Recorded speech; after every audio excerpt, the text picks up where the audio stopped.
warahmatullahi wabarakatuh.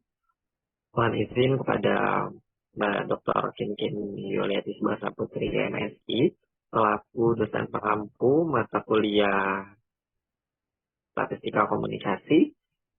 Izinkan kami dari kelompok pertemuan 7 ingin menjelaskan materi mengenai angka indeks dari buku Metode Statistika karya dari Gibson Siagian Setiarto. Kami terdiri dari 5 personil, yakni ada saya sendiri Muhammad Andi Fatimah Nugroho, lalu ada Hazik dan ada Syakila Salsabila, Natasha Dewianti, dan juga ada Senia Aida Asfah. Baik, untuk mempersingkat waktu, baiklah kita akan masuk ke materi yang pertama yang akan langsung dijelaskan oleh rekan saya. Bab 1. Pendahuluan. 1. Angka indeks. Angka indeks merupakan nilai perbandingan perubahan relatif yang menyatakan dalam bentuk persentase terhadap yang lain. Yang kedua ada angka indeks relatif. Angka indeks relatif digunakan bila kita ingin melihat perubahan kondisi suatu komoditi dari berbagai periode. Berikut rumusnya dengan keterangan I indeks relatif harga, PN harga periode berjalan, PO harga periode dasar. Yang ketiga angka indeks agregatif, yaitu indeks sederhana biasanya digunakan bila semua komoditi dapat dianggap sama pentingnya atau bobotnya. Berikut rumusnya, yaitu yang pertama ada indeks harga agregatif sederhana dengan keterangan IP indeks harga pada periode KN, PN harga pada periode berjalan, PO harga pada periode dasar. Yang kedua, indeks kuantitas agregatif sederhana dengan rumus keterangan IP indeks harga pada periode KN, PN harga pada periode berjalan, PO harga pada periode dasar. Selanjutnya ada indeks agregat berbobot. Angka indeks berbobot merupakan angka indeks yang paling banyak digunakan karena dalam kenyataannya tidak semua komoditi dapat dianggap sama penting. Berikut rumus umumnya, yaitu, boleh di next. Rumus umumnya yaitu diantaranya sebagai berikut. Selanjutnya akan dijelaskan oleh rekan saya. Baik, selanjutnya ada indeks berantai. Apa itu indeks berantai? Indeks berantai adalah angka indeks yang disusun secara berantai dari tahun ke tahun yang disebut sebagai indeks berantai. Nah, penyusunan indeks berantai sebagai berikut yang ada pada gambar. Ada komoditas, ada barang-barangnya, atau ada materi-materinya, ada tahun-tahunnya yang berupa harga dan kuantitasnya. Lalu seperti di gambar kedua juga sama. Lalu ada mengenai keterangannya. Baik, boleh di next. Selanjutnya ada upah nyata. Upah nyata itu sering terjadi keluhan karyawan yang mengatakan bahwa walaupun gajinya naik dari tahun ke tahun, tetapi dia merasakan daya belinya tetap atau justru berkurang atau menurun. Apa yang terjadi? Karena mungkin saja apabila kenaikan gajinya tidak sebanding dengan kenaikan upah atau biaya yang ada di wilayah daerahnya. Selanjutnya ada gambar-gambar contoh-contohnya, lalu ada indeks produktivitas, lanjutnya saja ke indeks produktivitas. Dan indeks produktivitas adalah dalam percakapan sehari-hari kata produksi dan produktivitas sering dipertukarkan, tapi dalam bisnis dan ekonomi kedua kata ini mengandung pengertian berbeda. Pengertian produksi adalah jumlah atau banyaknya output yang dihasilkan suatu proses produksi, sedangkan produktivitas adalah rasio antara output dengan input. Bagi contohnya, bila 20 pekerja menghasilkan 320 kursi dalam 800 jam, setiap 40 jam untuk setiap pekerja, maka produksinya adalah 320 kursi. Tapi produktivitasnya adalah 0,4 kursi per jam tenaga kerja diperoleh dari 320 kursi per 800 jam pekerja. Baik, untuk selanjutnya akan dilanjutkan oleh rekan saya. Ini kita bakal lanjut ke bab kedua, yaitu pembahasan. Di sini terdapat pembahasan soal pertama, rata-rata jumlah zat gizi yang dikonsumsi penduduk pada suatu daerah adalah 240 kalori per hari. Suatu tim dinas sosial mengadakan penyuluhan di daerah tersebut, kemudian dilakukan penelitian apakah ada pengaruh penyuluhan terhadap peningkatan konsumsi zat gizi. 10 orang diambil secara acak, lalu dicatat jumlah konsumsi zat gizi dalam bentuk kalori. Lalu ujilah dengan A sama dengan 0,05, apakah ada pengaruh penyuluhan pada konsumsi tersebut. Oke, kita menggunakan rumus hitung, yaitu X minus N minus parameter rata-rata per S per akar N. Itu hasilnya kita lihat yaitu 1,583. Mencari nilai kritis kita menggunakan rumus T dikalikan dengan A per 2 dibagi dengan Pi, yaitu T A per 2 menjadi 0,025 dibagi dengan Pi, yaitu 9. yang mendapatkan hasil 2,262. Kesimpulan T hitung kurang dari 1 dikalikan 0,025 dibagi dengan 9 sama dengan 1,58 kurang dari 2,262 hingga HO diterima karena tidak cukup bukti ada pengaruh penyuluhan pada konsumsi zat gizi. Lalu soal yang kedua, sebuah penelitian dilakukan untuk mengetahui apakah ada pengaruh metode kerja terhadap produktivitas kerja. Untuk metode lama dipilih 25 pekerja, ternyata rata-rata waktu yang dibutuhkan 3 jam per unit dan standar deviasinya 0,5 jam per unit. Untuk metode baru dipilih 20 orang, ternyata rata-rata waktu yang dibutuhkan adalah 3,2 jam per unit dan standar deviasinya adalah 0,45 jam per unit. Yang pertama, buatlah selang kepercayaan 95% masing-masing metode kerja. Lalu yang kedua, ujilah apakah metode lama lebih baik daripada metode baru. Gunakan taraf nyata 5%. Kita akan membuat yang A terlebih dahulu menggunakan rumus X minus T dikalikan dengan A per 2 dibagi dengan Pi, lalu dikalikan dengan S per akar N. Kurang dari sama dengan parameter rata-rata, kurang dari sama dengan X plus T dikalikan dengan A per 2 dibagi dengan Pi, dikalikan dengan S per akar N. Dimana kita bisa dapat hasilnya yang X minus T-nya kita mendapatkan 3,2064 dan X plus T-nya kita mendapatkan 2,7936. Lalu kita menggunakan rumus X 2 plus T dikalikan dengan A per 2 dibagi dengan Pi dikalikan dengan S per akar N. Kita mendapatkan hasil 3,4, 1060, 4062, 4608 dan mendapatkan hasil 2,989, 39594. Lalu kita menghitung yang B, yaitu adalah taraf nyata 5%-nya menggunakan rumus HO sama dengan parameter rata-rata 1 dikurangi dengan parameter rata-rata 2 sama dengan 0. Taraf nyatanya 5%, yaitu di mana 0,05. Kita menggunakan rumus SP di mana N minus 1 dikalikan dengan S1 kuadrat ditambah dengan N2 minus 1 dikalikan dengan S2 kuadrat per N1 N plus N2 dikurangi dengan 2.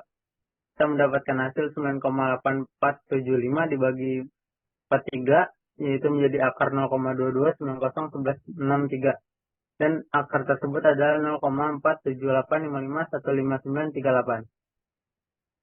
Oke, kita mencari T hitungnya yaitu X1 minus S2 dikurangi dengan DO per akar SP 1 per N1 ditambah 1 per N2. Dan kita mendapatkan hasil 0,2 per 0,143565471. Hasilnya adalah 1,393092561. Nilai kritisnya adalah minus T dikalikan dengan A dibagi dengan P sama dengan minus T 0,05 dibagi 43 sama dengan minus 68. Jadi kesimpulannya HO ditolak karena metode hitungnya lebih dari T 0,05 dibagi 43. HO diterima. Kesimpulannya tidak cukup bukti untuk menyatakan bahwa metode lama lebih baik daripada metode baru. Oke, kita lanjut ke soal nomor 3. Misalkan ada pengujian. HO dibagi dengan parameter rata-rata sama dengan 20. Dan HA dibagi dengan parameter rata-rata kurang dari 20. A sama dengan 0,05, S-nya 0,2, N-nya 37. Berapakah X agar HO ditolak? Kita menggunakan rumus ZA sama dengan Z 0,05 sama dengan 1,645. HO ditolak jika ZO kurang dari Z 0,05 dibagi ZO lebih dari sama dengan 1,645. Kita menggunakan rumus X minus parameter rata-rata O per S per akar N. Dan kita mendapatkan hasil X-nya 20,0540872668235. Lalu kita cari rumus Z hitungnya yaitu X minus parameter rata-rata per S per akar N. Itu kita mendapatkan 1,64500000149. Kesimpulannya HO ditolak bila Z dihitung kurang dari Z 0,05. Lalu kita lanjut ke soal nomor 4. Sales manager suatu perusahaan otomotif menyatakan mobil mereka hemat bahan bakar dengan konsumsi melebihi 30 km per galon.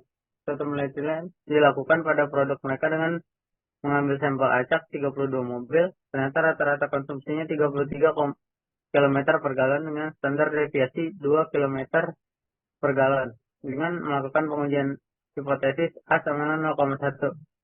Bagaimana tanggapannya untuk pada pernyataan kelas tersebut? Kita tahu parameter rata-rata ada 30, X32, N-nya 32, S-nya 32, A sama dengan 0,1. Kita menggunakan rumus ZO X minus parameter rata-rata per S per akar N. Dan kita mendapatkan hasil 8,485. Z 0,1 sama dengan 1,282. Kurang dari Z hitung sama dengan 8,485. Oleh karena itu, Z hitung berada pada daerah kritis. HO ditolak sehingga dapat disimpulkan bahwa mobil hemat bahan bakar dengan konsumsi lebih dari 30 km per galon. Nomor 5, berikut adalah data konsumsi bahan bakar liter per 1 km. Dua jenis motor. Yang motor pertama 2345, 231456, dan motor kedua 34541, 23465. Kita langsung ke rumus yang ZO sama dengan X minus parameter rata-rata per 2 per akar N. Dan kita mendapatkan hasil 8,845. Lalu kita menghitung motor yang kedua menggunakan rumus X1 minus X kuadrat per N. Dan mendapatkan hasil 1,46054,784. Lalu kita menggunakan rumus hitung yaitu X1 minus X2 dikurang DO per SP akar 1 per N1 ditambah 1 per N2. Dan dapatkan hasil minus 0,30619578723. Dan karena itulah nilai kritis adalah minus T dikalikan dengan A dibagi dengan V sama dengan minus T 0,05 dibagi dengan 18 sama dengan minus 1734. Saya hitung lebih dari minus T 0,05 dibagi 18. Jadi HO diterima sehingga motor A tidak lebih irit daripada motor B. Oke, selanjutnya akan dijelaskan oleh teman saya.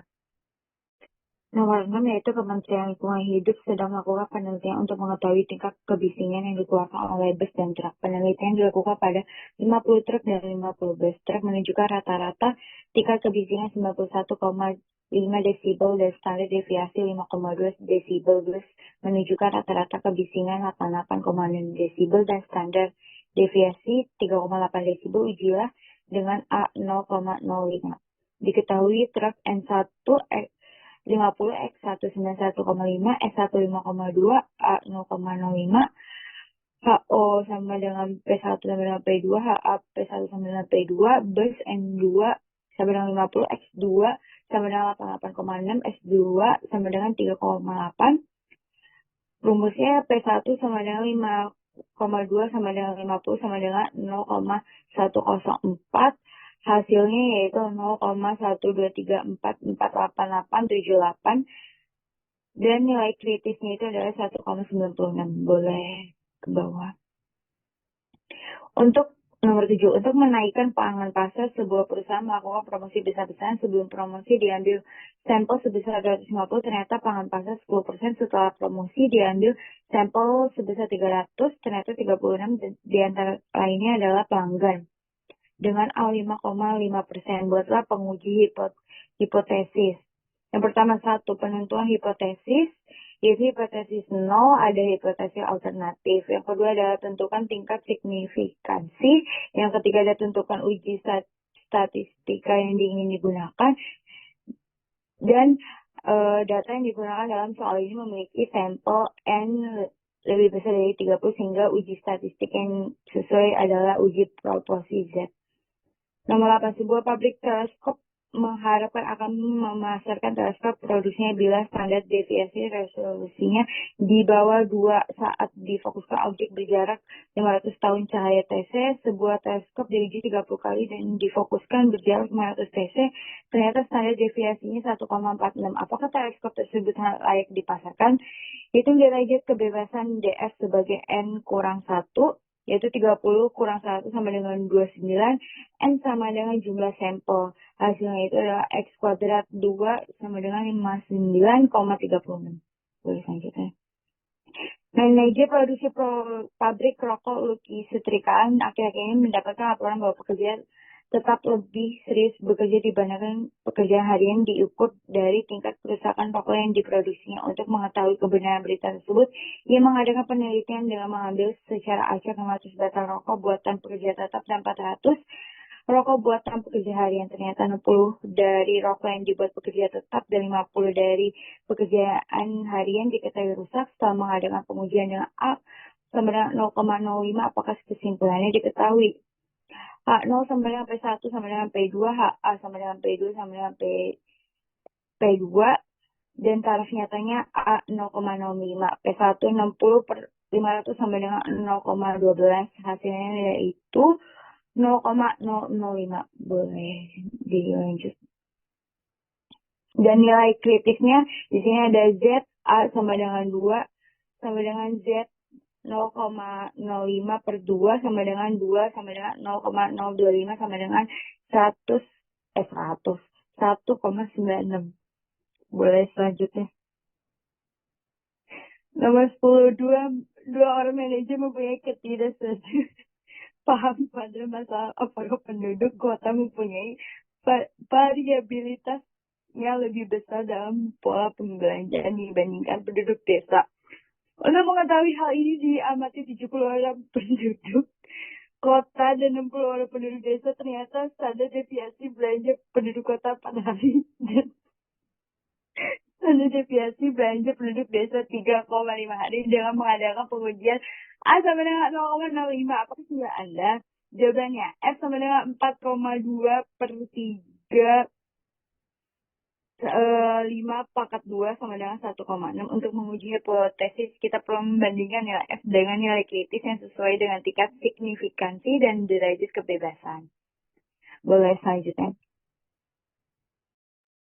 Oke, yang selanjutnya ada bab 3, penutup. Jadi kesimpulannya itu, angka indeks merupakan nilai perbandingan perubahan relatif yang dinyatakan dalam bentuk persentase terhadap yang lain. Angka indeks ini digunakan untuk membandingkan suatu perubahan dari periode ke periode. Dari periode yang digunakan berupa tahun, bulan, atau satu pengukuran lain. Angka indeks hampir digunakan di semua bidang ilmu, misalnya di dalam bidang pendidikan, dikenal dengan indeks prestasi. Dalam psikolog dikenal indeks kecerdasan. Dalam sosiologi dapat indeks perubahan penduduk dan lain-lain. Walaupun dalam kenyataannya banyak didapati angka indeks lain, tapi secara umum cara perhitungannya dan prinsip yang digunakan hampir sama. Yang selanjutnya itu ada saran. Dalam penulisan ini kami dapat memberikan saran yang dapat dijadikan bahan masukan bagi pembaca yang mungkin dapat bermanfaat. Antara lain kita bisa menggunakan metode matematis adalah angka indeks untuk mendapatkan informasi mengenai bagaimana analisis pengaruh perkembangan harga suatu produk atau jasa tiap tahun yang berubah atau tidak stabil. Jadi, tujuan pembuatan angka indeks ini adalah untuk mengukur secara kuantitatif terjadinya suatu perubahan dalam dua waktu yang berlainan. Misalnya, indeks harga untuk mengukur perubahan harga, atau indeks produksi untuk mengetahui perubahan yang terjadi di dalam kegiatan produksi dan lain sebagainya. Oke, sekian. Terima kasih. Saya kembalikan ke moderator. Jadi terima kasih kepada rekan sekalian sudah memberikan penjelasan mengenai materi angka indeks, dan juga terima kasih kepada Mbak Kintin Subasa Putri selaku dosen mengampu dari mata kuliah statistika komunikasi. Sekian dari kami kelompok pertemuan 7, kurang lebihnya mohon maaf. Wassalamualaikum warahmatullahi wabarakatuh.